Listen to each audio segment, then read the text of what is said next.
Hello students, welcome to my online chemistry class. Students, इससे पिछले class में हमने इस चैप्टर 7 की ग्रुप 15 एलिमेंट्स को कंप्लीट किया था। उसके बाद हम लोग ग्रुप 16 एलिमेंट्स की प्रॉपर्टीज़ वगैरह पढ़ रहे थे। अब हम बात करेंगे उन्हीं ग्रुप 16 एलिमेंट से बनने वाले कंपाउंड के बारे में, जिसपे सबसे पहला आपका आता है डाई ऑक्सीजन यानी O2। ऑक्सीजन गैस की हम लोग यहाँ पर बात करेंगे। O2 की बात हम लोग आज की क्लास में करने वाले हैं। तो चलिए स्टार्ट करते हैं। तो सबसे पहले बात करते हैं कि इसकी प्रिपरेशन की बात करते हैं डाई ऑक्सीजन की, कि ये किस तरीके से प्रिपेयर होती है, उसको हम लोग यहाँ पर जान लेते हैं। तो स्टूडेंट्स, अगर प्रिपरेशन की बात की जाए तो ये किस तरीके से प्रिपेयर होती है उसके बारे में आप एक बार जान लें। किसी भी जो है सॉल्ट, जैसे कि आपका यहाँ पर KClO, उसको अगर हम लोग हीट करते हैं, ऐसा सॉल्ट जिसमें ऑक्सीजन मिक्स हो, अगर हम उसको हीट करते हैं तो क्या होगा, आपका सॉल्ट अलग हो जाएगा और ऑक्सीजन आपकी अलग हो जाएगी। इसी तरीके से इसके अलावा भी मेटल ऑक्साइड है, यानी यह जैसा कि आप यहाँ पर देख सकते हैं सिल्वर ऑक्साइड, अगर हम उसका थर्मल डिकम्पोजिशन करते हैं तब भी ये क्या होगा, आपका मेटल और ऑक्साइड में कन्वर्ट हो जाएगा। इसके अलावा स्टूडेंट्स, हाइड्रोजन पर ऑक्साइड को भी अगर हम लोग डिकम्पोज करते हैं वाटर में, तब भी ये आपका वाटर और ऑक्सीजन में कन्वर्ट हो जाएगा। तो स्टूडेंट्स, ये थी इनके प्रिपरेशन की बात, किस तरीके से ऑक्सीजन गैस प्रिपेयर होती है उसके बारे में हमने यहाँ पर बात की। आगे हम बात करेंगे डाई ऑक्सीजन यानी ऑक्सीजन गैस की प्रॉपर्टीज़ के बारे में, इनकी क्या क्या प्रॉपर्टीज़ होती हैं। तो इसकी अगर बात की जाए, ये जो डाई ऑक्साइड है, it is colourless and odourless gas. इसका कोई अपना कलर नहीं होता है ऑक्सीजन गैस का, और ना ही कोई टेस्ट होता है। इट्स सॉल्युबिलिटी, ऑर्डर मतलब इसकी कोई महक वगैरह नहीं होती। अगर बात की जाए सॉल्युबिलिटी इन वाटर, तो ये जो है वाटर में एक जनरल रूम टेम्परेचर पर जो है वाटर में आसानी से सॉल्यूबल हो जाती है, जिसकी वजह से यही जो ऑक्सीजन गैस जो हमारी एक्वेटिक एनिमल्स हैं जो कि समुद्र में रहते हैं, तो ये जो ऑक्सीजन आपकी एटमॉस्फेयर की वाटर के साथ मिक्स हो जाती है, यानी ऑक्सीजन घुल जाती है वाटर में, इसी सॉल्युबिलिटी की प्रॉपर्टी की वजह से एक्वेटिक एनिमल्स का समुद्र में रह पाना पॉसिबल हो पाता है। इसके अलावा अगर बात की जाए इसकी स्टेट्स की, तो 90 केल्विन टेम्परेचर पर ये जो है आपकी लिक्यूफाई हो जाती है, यानी कि लिक्विड स्टेट में कन्वर्ट हो जाती है। इसके अलावा 55 केल्विन पर ये आपका फ्रीज हो जाती है ये गैस। इसके अलावा अगर बात की जाए, ये लगभग सभी मेटल के साथ रिएक्शन कर लेती है, मेटल और नॉन मेटल के साथ। इसके अलावा कुछ नोबल गैसेस के साथ भी, नोबल गैसेस जो कि किसी के साथ रिएक्शन नहीं करते हैं, लेकिन ऑक्सीजन उनके साथ भी रिएक्शन कर लेती है, क्योंकि जैसा कि मैंने आपको बताया था, फ्लोरीन, ऑक्सीजन और नाइट्रोजन ये हाईली इलेक्ट्रोनेगेटिव होते हैं।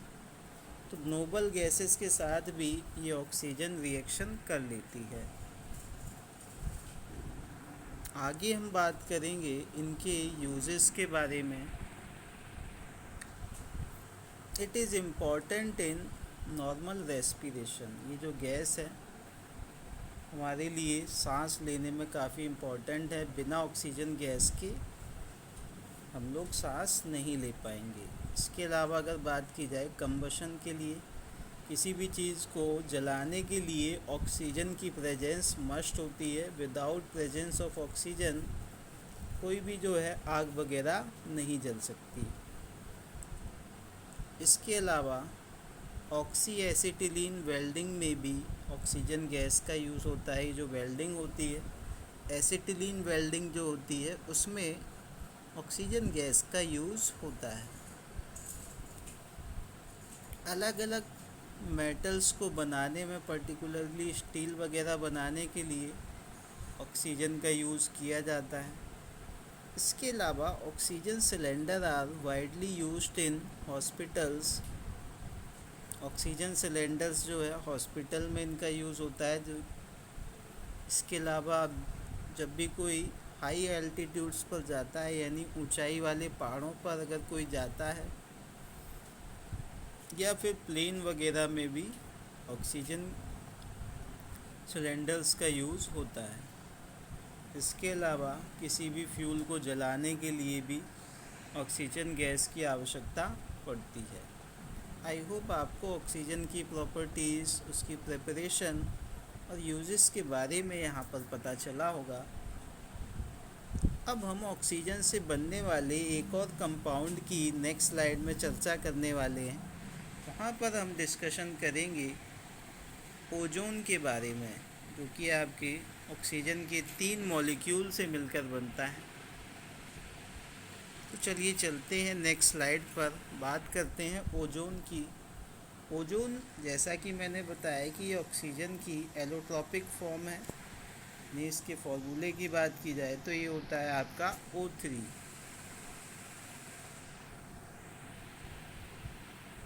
इट इज़ टू रिएक्टिव, ये काफ़ी ज़्यादा रिएक्टिव होती है, इसलिए जो है ये हमारी धरती के नज़दीक वाले एनवायरनमेंट में नहीं पाई जाती। आगे अगर बात की जाए ये जो ओजोन कैसे प्रिपेयर होती है, when a slow dry stream of oxygen is pass through silent electrical discharge. Electrical discharge से अगर आप जो है ऑक्सीजन की स्ट्रीम को पास कराएंगे, तब वो कन्वर्ट हो जाती है ओजोन में। इस प्रोसेस में एनर्जी भी आपकी जो है एब्जॉर्ब होती है। It is an endothermic process, यानी जिस प्रोसेस में एनर्जी स्टोर होती है उस प्रोसेस को बोला जाता है एंडोथर्मिक प्रोसेस। तो ये भी एक प्रकार की एंडोथर्मिक रिएक्शन होती है।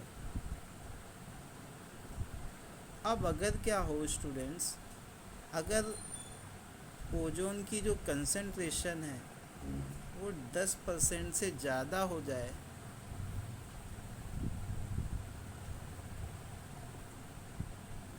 अगर जो है आपकी ओजोन की कंसंट्रेशन 10% से ज़्यादा हो जाए, a battery of ozonizer can be used and pure ozone can be considered in a vessel surrounded by liquid oxygen.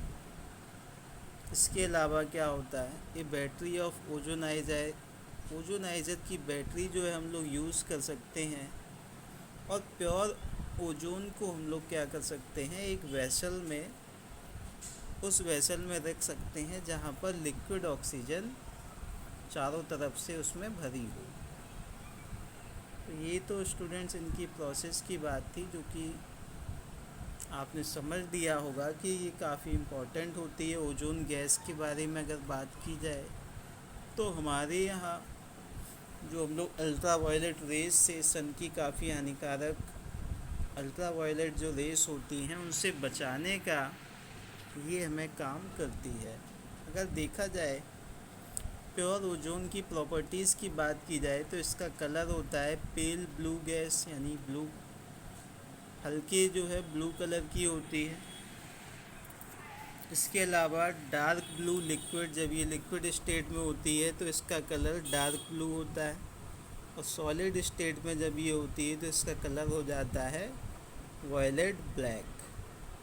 अब अगर बात की जाए it's small concentration is harmless, जब ये कम मात्रा में होती है तब तो ये हमारे लिए यूज़फुल है, लेकिन अगर इसकी कंसंट्रेशन 100 ppm से ज़्यादा हो जाए तब क्या होगा, हमारे लिए सांस लेना मुश्किल हो जाएगा, और जिसकी वजह से क्या होगा, हमारी बॉडी में हमको हेडेक फील होगी, और नौसिया नाम की जो बीमारी, जो कि हाई एल्टीट्यूड पर रहने वाले लोगों को होती है, पहाड़ी इलाके के लोगों को ये बीमारी होती है, तो हम भी इस बीमारी का शिकार हो सकते हैं। और इसके अलावा जो हाई कंसंट्रेशन ऑक्सीजन की होगी, ये हमारे लिए काफ़ी ज़्यादा डेंजरस होगी, क्योंकि ये एक्सप्लोजिव भी हो सकती है, यानी इससे धमाके भी हो सकते हैं। It act as a powerful oxidising agent. इसके अलावा बात की जाए, ये ऑक्सीडाइजिंग एजेंट का भी यहाँ पर काम करती है।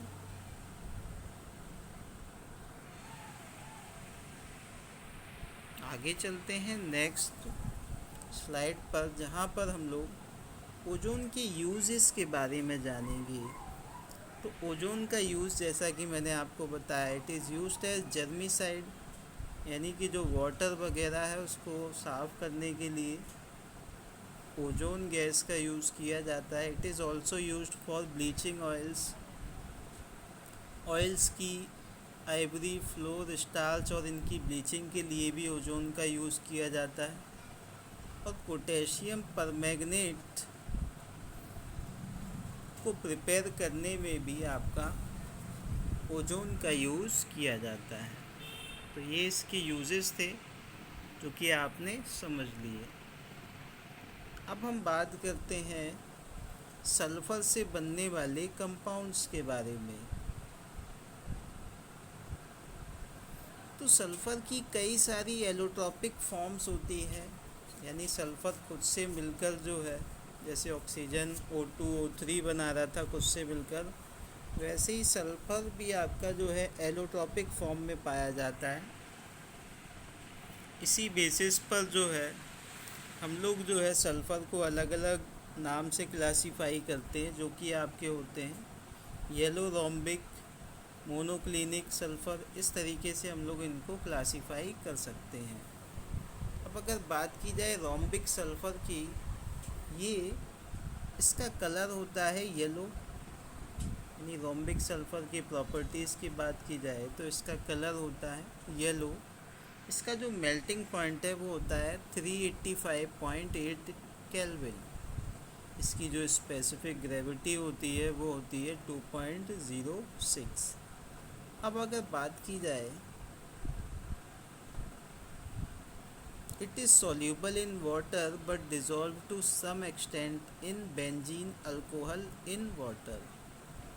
अब अगर बात की जाए इसकी सॉल्युबिलिटी की, तो वाटर में तो ये ईज़िली सॉल्यूबल हो जाता है, लेकिन जो है कुछ हद तक बेंजीन, अल्कोहल और ईथर में सॉल्यूबल नहीं होता। इसके अलावा इट इज़ रीडली, यानी कि ये जो है तेज़ी से CH2 कार्बन सल्फाइड में आसानी से ये क्या होता है, सॉल्यूबल हो जाता है। इसके अलावा जब भी आपका रोल सल्फ़र जो है CH2 के साथ रिएक्शन करता है तो इसके क्रिस्टल्स बन जाते हैं।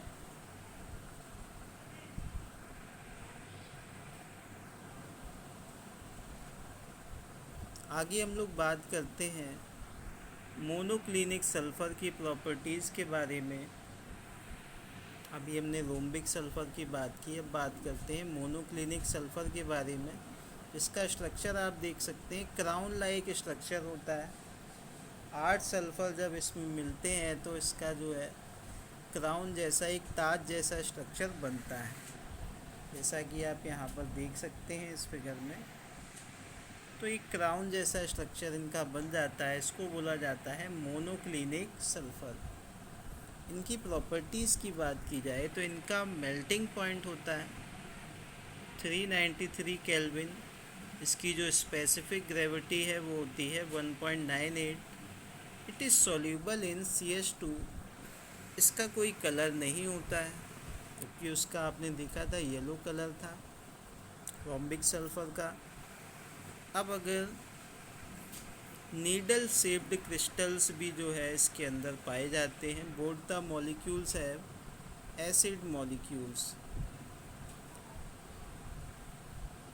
तो ये जो एसिड मॉलिक्यूल्स जो है आपस में इस तरीके से जुड़े होते हैं कि एक कॉम्पैक्ट स्ट्रक्चर बनाते हैं। आई होप आपको जो है मोनोक्लिनिक सल्फ़र और रोम्बिक सल्फ़र के बारे में पता चला होगा। तो आज की क्लास में हम लोग इतना ही रखते हैं। नेक्स्ट क्लास में हम लोग जब मिलेंगे तो अगली क्लास में सल्फ्यूरिक एसिड, सल्फ़र डाइऑक्साइड जो कि सल्फ़र से बनने वाले कंपाउंड हैं उनके बारे में, उनकी प्रिपरेशन, प्रॉपर्टी और यूजेस के बारे में डिटेल में हम लोग डिस्कशन करेंगे। तब तक के लिए thank you, have a nice day.